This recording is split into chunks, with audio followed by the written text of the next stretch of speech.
Salut, c'est Hugo, j'espère que vous allez bien. Un nouveau gouvernement en France, Kanye West candidat à la présidentielle aux États-Unis. Gros programme, on est parti pour un nouveau résumé de l'actualité du jour. Et on commence tout de suite avec le premier gros dossier du jour, c'est l'annonce des ministres du nouveau gouvernement du Premier ministre Jean Castex. Une vingtaine de ministres ont été annoncés ce soir et on va rapidement passer en revue les plus importants. La première grosse surprise de ce gouvernement, c'est l'avocat Éric Dupond-Moretti qui a été nommé ministre de la Justice ou alors garde des Sceaux comme on l'appelle en général. Éric Dupond-Moretti est une personnalité très connue qui a défendu notamment Karim Benzema, Abdelkader Mera ou encore Patrick Balkany, et ce n'est pas une personnalité qui fait l'unanimité, on aura l'occasion d'en reparler demain. Autre grosse info, c'est la nomination de Roselyne Bachelot au ministère de la Culture, elle remplace donc Franck Riester. Pour ceux qui ne la connaissent pas, elle a été ministre de l'écologie quand Jacques Chirac était président, ministre de la santé sous Nicolas Sarkozy, la voici donc désormais à la culture, alors que de nombreux portraits la présentent comme une passionnée de musique classique et d'opéra. Parmi les nouvelles importantes, on peut parler de Gérald Darmanin, jusqu'ici ministre de l'Action et des Comptes Publics, qui a été nommé au ministère de l'Intérieur et qui remplace donc Christophe Castaner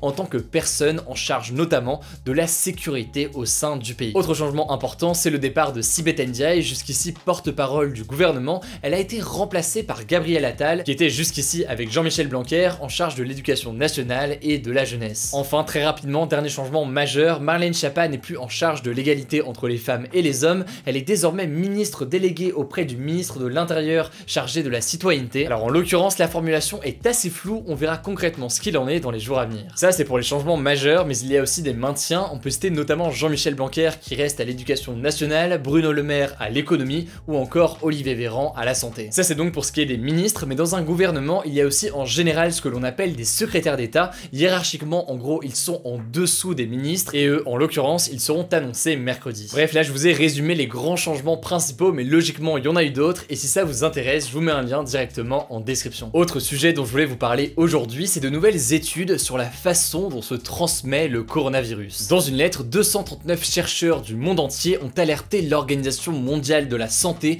sur la possibilité de transmission du Covid-19 par de minuscules gouttelettes. La conséquence ce serait quoi? Eh bien selon eux, le Covid-19 pourrait se transmettre en toussant et en éternuant, bon ça on le sait, mais au-delà de ça, il pourrait se transmettre simplement en parlant avec quelqu'un. Au-delà de ça, ces chercheurs insistent sur le fait que le virus se transmet plus facilement à l'intérieur, ça on en a déjà parlé sur la chaîne, mais alors que recommandent-ils face à ça? Étant donné que le virus peut rester assez longtemps dans l'air, selon eux, il faudrait systématiquement porter un masque en intérieur et dans les espaces fermés, au bureau par exemple, et ce, même si la distanciation physique est respectée. Au-delà de ça d'ailleurs, selon eux, il faudrait aussi ventiler les espaces fermés avec des filtres très puissants, ce qui permettrait de diminuer la propagation de ce virus. Bref, vous l'aurez compris, le virus présente encore beaucoup d'inconnus, mais les études se poursuivent. Je vous mets des liens en description si ça vous intéresse et évidemment on vous tient au courant. Comme tous les jours, on fait un point à l'étranger et on commence aujourd'hui avec une information qui concerne les États-Unis. L'élection présidentielle américaine se déroulera en novembre et le rappeur et artiste Kanye West a annoncé sa candidature ce week-end sur Twitter. Alors pour l'instant, on n'en sait pas beaucoup plus si ce n'est qu'Elon Musk, le milliardaire derrière SpaceX et Tesla,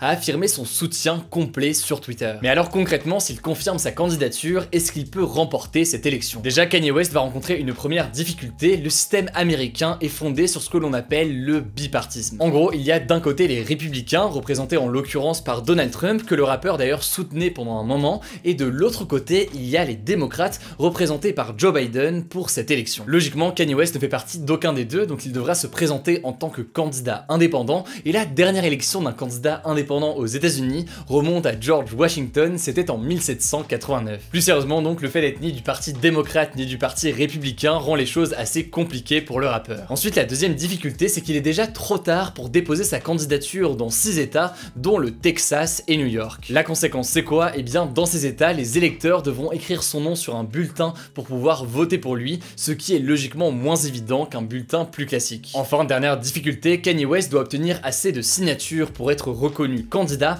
et les règles sont différentes selon les états. Je vais pas rentrer dans les détails parce que c'est assez complexe, notamment en fonction des états, mais c'est une tâche qui prend énormément de temps, énormément de moyens, et comme je vous le disais à l'instant, le timing est très serré. Du coup, Kanye West peut tout à fait se présenter à l'élection en tant que candidat indépendant, c'est juste que le timing rend les choses vraiment pas évidentes. Bref, pour faire simple, s'il se présente officiellement, on devrait le savoir dans les jours à venir, vu qu'il devra débuter toutes les procédures administratives. En tout cas, si sa candidature est officialisée, certains pensent qu'il pourrait potentiellement représenter une petite menace pour Joe Biden, le candidat démocrate donc, puisqu'il qu'il pourrait notamment récupérer les voix de certains Afro-Américains. Bref, on vous tient au courant dans les jours à venir. Autre sujet, à l'étranger, l'Inde a enregistré près de 700 000 cas de coronavirus depuis le début de l'épidémie pour 1,3 milliard d'habitants et est devenu le 3e pays le plus touché au monde en nombre de contaminations, juste derrière les États-Unis et le Brésil. En effet, le pays a enregistré 24 000 cas dans les dernières 24 heures et les experts estiment que le pic de l'épidémie ne sera pas atteint avant plusieurs semaines. Du coup, pour prendre en charge un maximum de malades, la capitale de l'Inde, New Delhi, a ouvert un immense centre d'isolement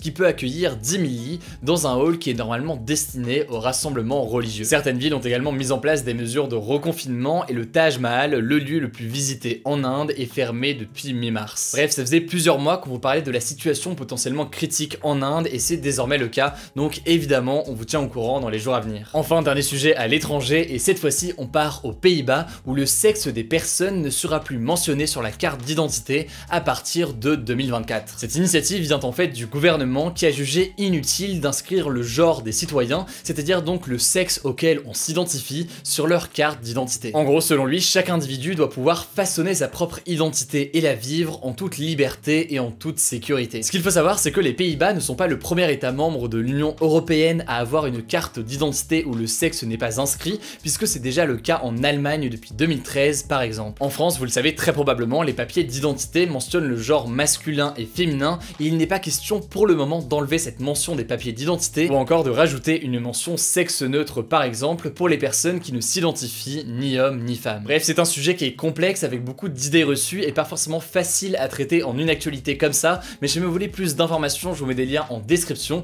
et puis on pourra pourquoi pas en parler davantage à l'avenir. Avant de passer au débat, comme tous les jours, on passe à la note positive, et aujourd'hui je voulais vous parler d'une initiative de la chaîne de café américaine Starbucks qui depuis 2 ans ouvre des restaurants pour les personnes malentendantes et les muets. En fait, le premier café Starbucks en langue des signes vient d'ouvrir au Japon et c'est le 5e au monde. Des Starbucks comme celui-ci, il y en a aux États-Unis, en Chine, en Malaisie et désormais au Japon donc, et tous les salariés y parlent la langue des signes et une immense majorité sont aussi malentendants. Les clients pourront commander de différentes manières, en utilisant la langue des signes évidemment, mais aussi en pointant les produits sur une carte adaptée ou encore en écrivant sur une tablette. L'objectif, vous l'aurez compris, il est clair, être plus inclusif pour les clients et offrir des opportunités d'emploi aux personnes sourdes et malentendantes qui sont des centaines de millions dans le monde. Bref, Starbucks est une entreprise qui est critiquable pour plein de raisons et on va pas refaire le débat là-dessus, mais en l'occurrence ici, ça me paraît être une bonne initiative et donc je voulais vous en parler aujourd'hui. Vendredi, je vous ai demandé si la France devait publiquement condamner la situation à Hong Kong. Comme d'habitude, vous avez été plus de 100 000 à voter et vous êtes en l'occurrence une très grande majorité à considérer que oui, la France devrait la condamner. Le débat du jour, quant à lui, c'est le suivant: s'il confirme sa candidature, Kanye West peut-il remporter l'élection présidentielle américaine? Vous commencez à le savoir, comme chaque jour, pour voter c'est très simple, il suffit de cliquer sur la chaîne Hugo Décrypte, vous allez dans l'onglet communauté et donc à ce moment-là, vous aurez le sondage du jour ainsi que les débats des jours précédents. Voilà donc pour aujourd'hui, évidemment, si c'est pas encore le cas, pensez à vous abonner pour ne pas rater les vidéos suivantes, prenez soin de vous et on se dit à demain pour un nouveau résumé de l'actualité du jour.